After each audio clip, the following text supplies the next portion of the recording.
In the heart of Kashi, the holiest city for Hindus, a young man named Anirudh stood by the banks of the Ganga, watching the funeral pyres burn at Manikarnika Ghat.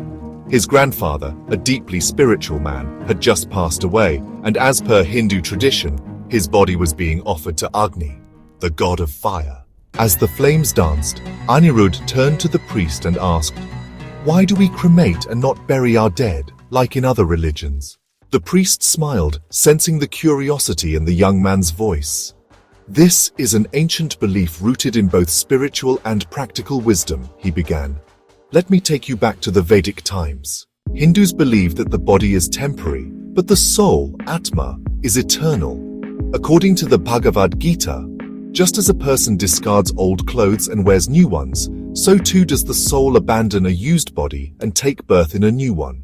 Hindus believe that the body is temporary, but the soul or Atma is eternal. Cremation is seen as the fastest way to release the soul from its earthly bonds. The fire burns away all attachments, ensuring that the departed does not linger and can transition smoothly into the next life or achieve moksha, liberation from the cycle of birth and death." Anirudh nodded, but had another question. "But other religions also believe in the soul. Why do they bury and we burn?" The priest explained, "Hinduism once practiced burial too. Excavations from the Indus Valley civilization show evidence of burial sites. However, as Hindu beliefs evolved, cremation became the dominant practice." "Why?"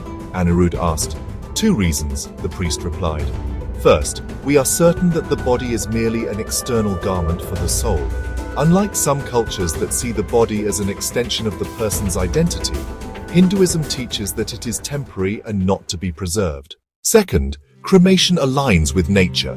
Fire is the purifier, and returning the body to fire ensures that it dissolves back into nature quickly without decay. Beyond spiritual reasons, practical factors also influence the shift to cremation. In ancient India's tropical climate, burial led to rapid decomposition and was not always hygienic. Cremation was seen as a cleaner and more efficient way to honor the dead.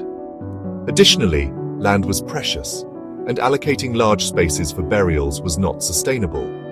Cremation required less space and allowed the ashes to be immersed in rivers, returning the remains to nature swiftly. Anirudh had heard of sadhus and enlightened masters being buried instead of cremated and asked why. The priest smiled again. "Great yogis and saints have already burned their worldly desires through meditation and penance. Unlike ordinary people, they do not need fire to purify them. They are buried in a meditative position because they are believed to have merged with the divine even before death." As the last embers of his grandfather's pyre turned to ash, Anirudh felt a deep sense of peace. He understood now. The body was merely a vessel, and fire was the bridge between this world and the next. The priest placed a handful of ash in Anirudh's palm and said, "This is what remains of all attachments, of all identities. Nothing is truly lost. Everything returns to the cosmos."